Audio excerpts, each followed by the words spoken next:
ഇതാണ് കേട്ടോ ലക്ഷദ്വീപുകാരുടെ ചക്ക എന്ന് പറയുന്നത്. നമ്മുടെ സ്റ്റേറ്റ് ഫ്രൂട്ടാണ് ഈ കാണുന്ന ബ്രെഡ് ഫ്രൂട്ട് എന്ന് പറയും. ഇതിനെ എനിക്ക് മലയാളത്തിൽ എന്താ പറയുന്നതെന്ന് എനിക്കറിയില്ല. ഇംഗ്ലീഷിൽ നമ്മളിതിനെ ബ്രെഡ് ഫ്രൂട്ട് എന്ന് പറയും. ഞങ്ങളുടെ ഇവിടെ ഇതിനെ നോർമലി ചക്ക എന്നാണ് പറയുന്നത്.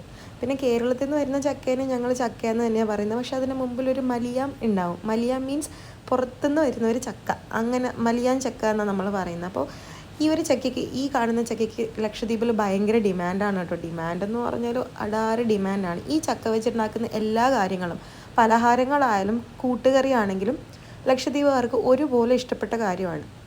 അപ്പോൾ പലഹാരങ്ങൾ പലതരത്തിൽ ഉണ്ടാക്കാം കേട്ടോ. അപ്പോൾ മെയിനായിട്ട് ഉണ്ടാക്കുന്നത് ഇത് വെച്ചിട്ടുള്ള പലഹാരം എന്ന് പറഞ്ഞാൽ ചക്ക പാൽപ്പുളുക്കിയതെന്ന് പറയും നമ്മൾ. ഈ ചക്ക പാലിലോ ശർക്കരയിലോ ഇട്ട് നമ്മൾ പുഴുങ്ങിയെടുത്ത് ഇങ്ങനെ നല്ലപോലെ വറ്റിച്ചെടുക്കും. നല്ല ടേസ്റ്റാണ്. പിന്നെ ഉണ്ടാക്കുന്നത് ചക്ക പൊരിച്ചത്, അതായത് ഇത് നമ്മൾ നല്ലപോലെ ഡീപ്പ് ഫ്രൈ ചെയ്തെടുക്കും, ഫ്രഞ്ച് ഫ്രൈസ് പോലെ.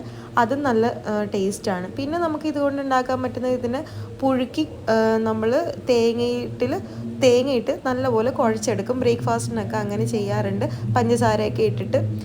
പിന്നെ ചില ഈ കിളിത്തൻ ദ്വീപിലെ ആൾക്കാരൊക്കെ ചെയ്യുന്നത് ഞാൻ കണ്ടിട്ടുണ്ട്. ഇതുപോലെ കനം കുറച്ച് അരിഞ്ഞിട്ട് ഇതിന് നമ്മൾ നമ്മുടെ പൊടിയും പഞ്ചസാരയും അല്ലെങ്കിൽ പൊടിയും ഉപ്പും ഇട്ട് ആ ഒരു മിക്സിൽ നല്ലപോലെ മുക്കി പൊരിക്കുന്നതാണ്, ഡീപ്പ് ഫ്രൈ ചെയ്യുന്നതാണ്. അങ്ങനെയും ചെയ്യുന്നവരുണ്ട്. അപ്പോൾ ചക്ക വെച്ച് പല കാര്യങ്ങളും ചെയ്യാം. കൂട്ടുകറി ഉണ്ടാക്കുന്നവരുണ്ട്. പണ്ടൊക്കെ എനിക്ക് ഈ കൂട്ടുകറി ഒട്ടും ഇഷ്ടമല്ലായിരുന്നു കേട്ടോ. എന്തോ ഇപ്പം എനിക്ക് ഭയങ്കര ഇഷ്ടമാണ്.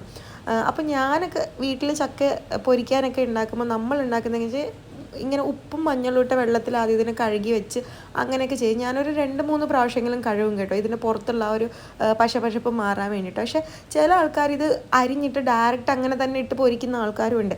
പല വീട്ടിലും പലതരത്തിലാണ് ചക്ക പൊരിച്ചെടുക്കുന്നത്. ചിലവർ കനം കൂട്ടിയെടുക്കും, ചിലവർ ഭയങ്കര കനം കുറച്ചെടുക്കും, ചിലവർ ഭയങ്കര കുട്ടിയായിട്ട് അരിഞ്ഞ് പൊരിക്കും. നല്ല ടേസ്റ്റായിട്ട് ഈ ചക്ക സീസണിൽ എല്ലാവരുടെയും വീട്ടിൽ പോകുമ്പോൾ പലതരത്തിലുള്ള ചക്ക വറുത്തതൊക്കെ കിട്ടാറുണ്ട്. പിന്നെ ഈ ചക്ക എല്ലാ നാട്ടിലും അങ്ങനെ ചക്ക സുലഭമായിട്ട് ലഭിക്കാറില്ല. അപ്പോൾ ഈ നമ്മൾ പുറനാട്ടുകാർ എന്ന് പറയും, വേറെ ഐലൻഡുള്ളവർ, അവരൊക്കെ വരുമ്പോൾ അവർക്ക് കൊടുക്കുമ്പോൾ അവരുടെ മുഖത്തുള്ള സന്തോഷം കാണാൻ ഭയങ്കര രസമാണ്. ഇത് നല്ല നല്ല ചൂടിൽ ഡീപ്പ് ഫ്രൈ ചെയ്തെടുക്കണം കേട്ടോ. അപ്പോൾ ഇന്നത്തെ വീഡിയോ എത്രയേ ഉള്ളൂ. ബൈ.